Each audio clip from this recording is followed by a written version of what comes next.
नमस्कार दोस्तों, मैं फिर आप लोग के बीच हाजिर हुआ हूं। आज आपको ऐसा क्वेश्चन बताएंगे कि ध्यान से आप इसको तो आप बना ही नहीं सकते हैं।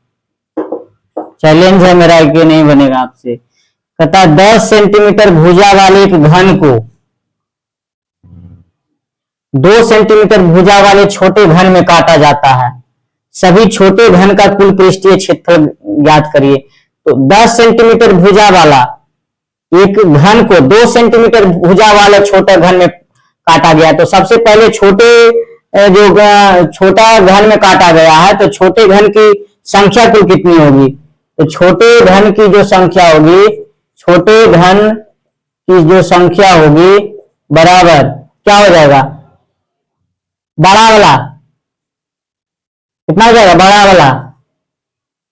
वाला का क्यूब, यानी बड़ा वाला घन कितना है? 10 का क्यूब अब गुना कितना हो जाएगा?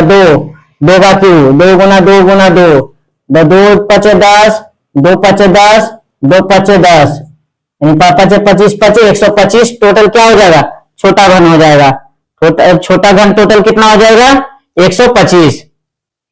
छोटा घन टोटल कितना हो जाएगा? 125। छोटे घनों की कुल संख्या 125, क्योंकि छोटे घनों की संख्या जो होती है टोटल बड़े घन की संख्या बटा छोटे घन में जितना छोटा घन में काटा जाता है उसका क्यूब। तो बड़ा घन का कितना हो गया?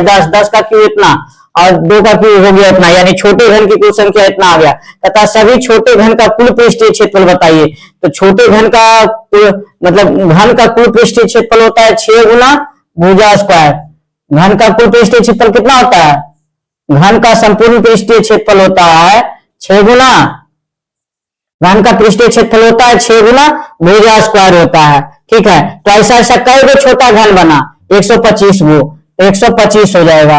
125 से गुना करिएगा, यानी घन का कुल पृष्ठीय क्षेत्रफल होता है 6 गुना भुजा स्क्वायर। ऐसा कई गो छोटा घन बना? 125 गो। तो 125 से गुना कर दीजिए तो कितना हो जाएगा? 125 अगुना 6 अगुना भुजा, यानी छोटा भुजा कितना था? 2, तो 2 का स्क्वायर कितना हो गया? 4। तो कितना हो गया? 125 गुना कितना हो गया? 6 चौके 24, देखिए 5 चौके 20, लास्ट में कितना आ जाएगा? 0 आ जाएगा। देखिए कर दीजिए गुना 125 गुना 24, 5 24 44 50, 15 करूंगा बाकी 24 1 25, 0 0 0 3000, ये कितना आ जाएगा? 3000। Option number B. ऐसे भी देखिए 3 का मल्टीपल था, ये देखिए 3 का मल्टीपल नहीं है, गलत हो गया।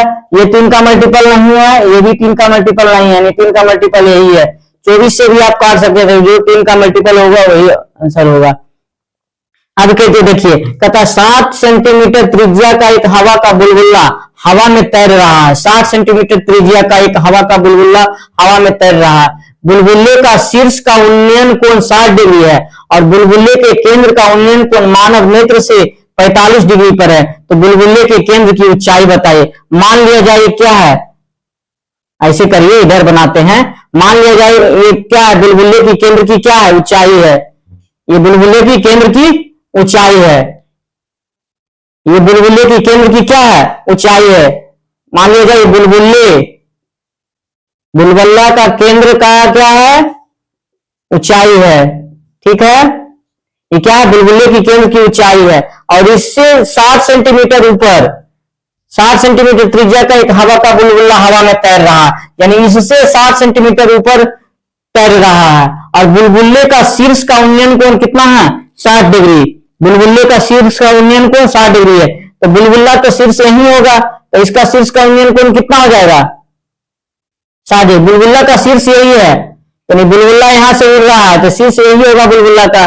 इसका उन्नयन कोण कितना डिग्री है? 60 डिग्री है। अब कहता बुलबुले के केंद्र का उन्नयन कोण, तो बुलबुला का केंद्र तो यही हो जाएगा, क्योंकि बुलबुला का केंद्र यहीं से ना उठना शुरू हुआ था बुलबुला का केंद्र का उन्नयन कोण दिया हुआ है कितना? यानी ये दिया हुआ है मानव नेत्र से 45 डिग्री पर है, यानी ये दिया है कितना? 45 डिग्री पर है। तो कहता बुलबुले की केंद्र की ऊंचाई बताइए, यानी यहां से इसका मान पूछ रहा है, यानी एच, यानी इसी का मान पूछ रहा है। तो पहले देखिए 45 डिग्री में क्या होता है? tan 45 लगा दिए। tan 45 में लंब और आधार क्या होता है? 1:1 होता है। और 60 लगाइए, 60 में लंब और आधार कितना होता है? √3 अनुपात कितना होता है? 1 होता है।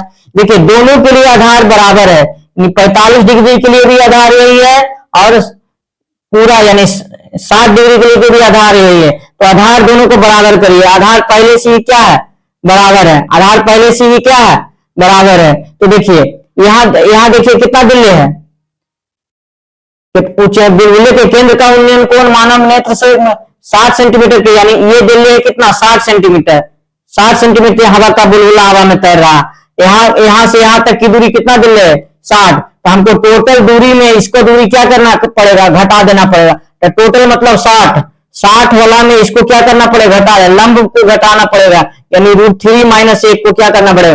टोटल देखिए टोटल कितना है 60 का टोटल लंबाई कितना है 3, और इसका लंबाई यानी छोटका का लंबाई कितना होगा 45 का लंबाई कितना है, इसको घटाना पड़ेगा गुना। यहां से यहां तक हमको लंबाई क्या करना पड़ेगा, लगाना पड़ेगा। यहां से यहां का मतलब 45 डिग्री के सामने क्या होता है, लंब और आधार बराबर होता है, यानी 45 डिग्री के सामने लंब क्या एक है, 1 से गुना करना पड़ेगा, यही आपको आंसर हो जाएगा।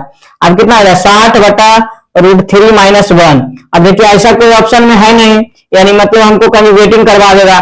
√3 + 1 से ऊपर नीचे क्या करिए, गुना कर दीजिए, तो कितना हो जाएगा 60√3 + 1, आई कितना a + b × a - b, a² - b²। तो √3 का स्क्वायर 3 में से दिया 2 से काटिए कितना हो जाएगा 30, यानी यही आंसर आएगा 30√3 + 1। अब देखिए किसमें है, ये ऑप्शन नंबर सी में है। अगर मेरा ऑप्शन सही रहा, अगर मेरा वीडियो अच्छा लगा हो तो लाइक और सब्सक्राइब करिए और शेयर भी करिए। ये तो आपसे बनेगा ही नहीं बनेगा, ये 100% गारंटी है। अगर मेरा वीडियो अच्छा लगा हो तो लाइक और सब्सक्राइब और शेयर करें।